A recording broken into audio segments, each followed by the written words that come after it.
Okay, since we've started talking about the relationship we have with employees, and we spoke about the concept of having an organization and a culture that is built on obligations or rights, I think we can see that in order to make the employee responsible for their actions, it seems that obligations would be the wiser strategy to use.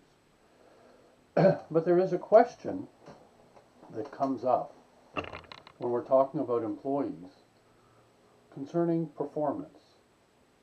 And the question is, kind of, I guess, connected in a sports way, do we want the team to score as many points as possible? Meaning, do I want the employee to try as hard as possible to do the best that they can do? Or to frame it a little a little differently and a little psychologically, is it better for the employee to be satisfied with the job they did, or should they be greedy and desire to do the very most that they can do? And it's a tough question to discuss, and that's what we're going to talk about today. So let me start off by telling you a little story. I was in Florida, and I took my 4-year-old grandson to a party. And at the party, they gave every kid, when they came in, they gave them a balloon and a little bag of candy. So my son is holding the balloon, he's eating the candy. There's about 10 or 11 other kids in the room. I'm just kind of watching him. I see that there's a girl, a little 4-year-old girl, maybe 5, walking around the room and going up to the younger children, and she's grabbing the balloon away from them. Finally, in about 2 or 3 minutes, he spots my grandson, and I see that she's looking at me and at him, because she understands that I'm his connection, but she wants to move in for the balloon. Now, she's already got about 4 or 5 balloons in her hand anyway. She's looking at me, she's looking at him. He's totally eating the candy because that was his thing. She's looking at me, she's looking at him, looking at me, looking at him. And then she goes for the kill, goes in, grabs the balloon, and takes off to the other side of the room. Takes the balloons, and in a corner of the room, she just lets them all go, and they go up to the ceiling, because they're helium balloons. So now she doesn't have the balloons, and 6 kids don't have balloons. Why did she do that? Why did she take something that she doesn't really need just so the other person wouldn't have it? It's bizarre. And that's what greed is. Greed is taking beyond the needs that you have simply because you want to, and that you don't want the other person to have it as well. It's a very narcissistic way of looking at the world. So when we think about hiring managers, and we think about hiring people that are motivated by greed, because we believe that they'll be greedy for us, the question is that a wise strategy? Jeff Skilling, the CEO of Enron, was a greedy guy. He said so. He said that this is a good thing. If you look at Ivan Boesky. He came to the University of Southern California, 1986, to give the keynote address to the graduating class of business students. So imagine that you're in that graduating class. At the far end of the field, there is a helicopter that lands. Ivan Boesky walks out of the helicopter. He's wearing a $3,000 suit. Comes up to the podium, and he's going to talk to you about being successful in business because he is a successful stockbroker.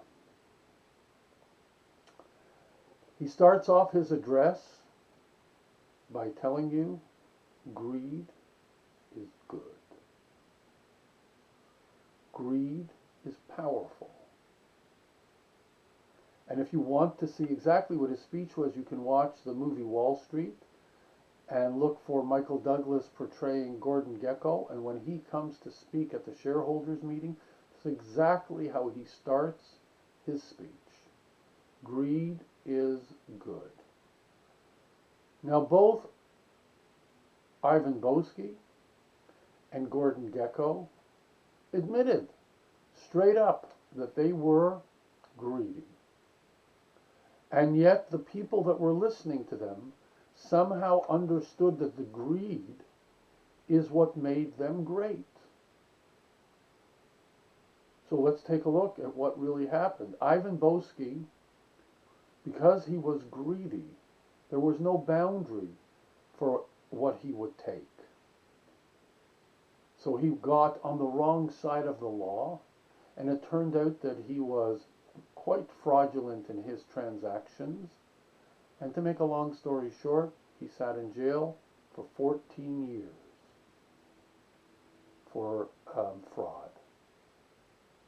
Gordon Gekko, star of the character in the movie Wall Street, he tells the audience, I'm greedy, it's a good thing, and they think he's going to help them. But all he did was take control of the company. He owned all the shares, and then he broke the company into little bits and pieces, and all the people that listened to him while he was making his pitch to take over the shares of the company never made a dime. Because greedy operates that way. And it became very apparent with all of these frauds of the late 1990s and the early 2000s that we've talked about, WorldCom, Enron, Imclone, etc., etc.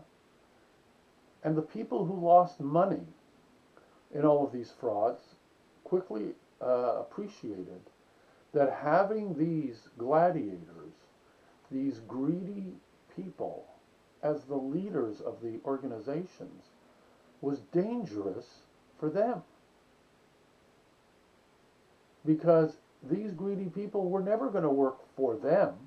Their greed was directed towards themselves. That's what greedy does. Just like the little girl that took the balloons for no other purpose than to take them for herself.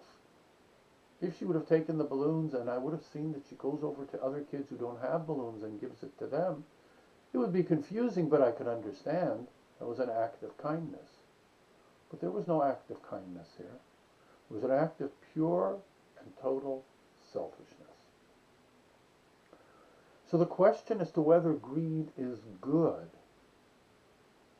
is a question that needs to be resolved by looking at the results and the actions and the behaviors of greedy people. So when we talk about having an organization with rights and obligations, we're nurturing a team effort, a group effort. Is the leader of this group required to be greedy? Because if he is, he's not going to function with the rest of the group.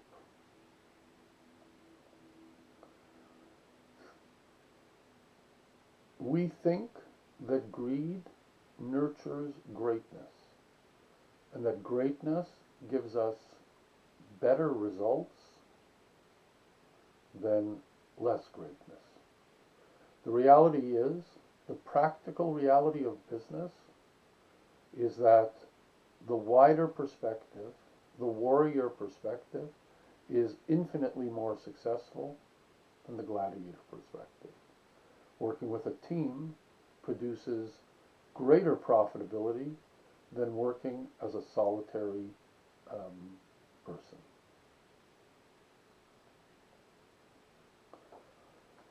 Now, we spoke before about the difference between the stakeholder model and the shareholder model. It comes out now, hopefully, that you can see that when Milton Friedman says that greed is good because it drives and it motivates people to accomplish, we can understand that that is the viewpoint of mankind at a certain immature level. And that in reality, as we mature and we get older and we develop, greed as a motivating factor, as Friedman would have us believe, works against the needs and the benefits of the people. Remember that Friedman was talking about a competitive society where demand was far outstripping supply. But as supply catches up to demand and we live in a more mature economic world, the subtle differences between companies are exactly that. They're subtle. And the management that's required to manage that is not as simple as just go and make as much of that stuff as you can. That's not going to cut it, because it won't connect to the customers and it won't connect to the employees. We have to understand that we need to mature as a management group towards a more inclusive concept. And therefore, when we look at greed as what we believe to be a motivating factor, hopefully we can understand that it's far more wiser to have a cooperative and certainly self-interested perspective, but not an out-of-control greedy.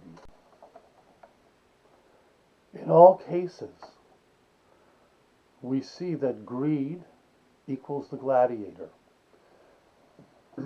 which, as I said, leads to many ethical violations, and it's contrary to this partnership view, ultimately leading to losses, declines in public relations, reduced stability, and of course profitability. There are so many scandals that we have experienced that the truth of this message is self-evident. We have, E.F. Hutton, Drexel Burnham, Salomon Brothers, Barings Bank, Merrill Lynch, Enron, WorldCom, Bernie Madoff. All of these scandals are centered on individuals who exist in a narcissistic world focused on themselves and their insatiable desire for more. And although you might think that this is a successful strategy,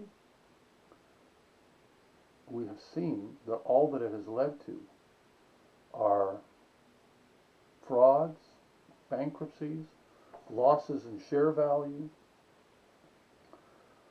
and other financial disasters. I think you can also see it in the sports world.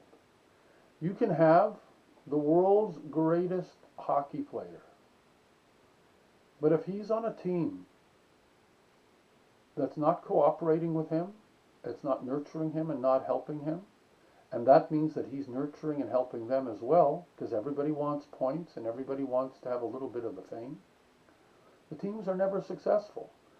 They've got the greatest players and the worst records.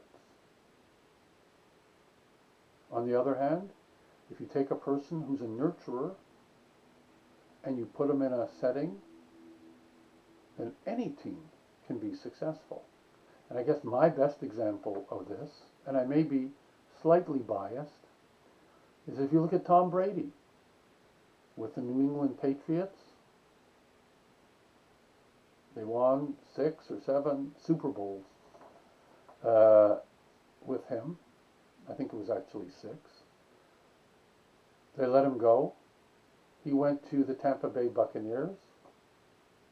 First year there, they won a Super Bowl. He built the enterprise and the psychology of the people to be winners. And at the same time, the New England Patriots, I don't think they even got into the playoffs. So one person can make a difference if he's leading the team. But if he's just leading himself, it's going to not be a successful road overall for the team, and the same thing for the business.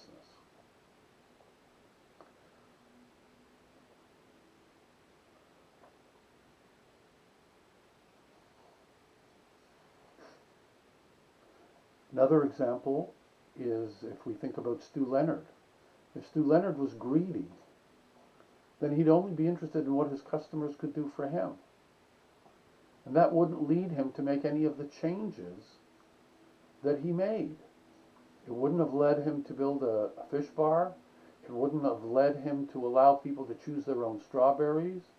It wouldn't have led him to change some of the products that they offered. It wouldn't have led him to any of those things, because all of the management meetings would have been about, what can I do to make myself greater? That's just the way it works.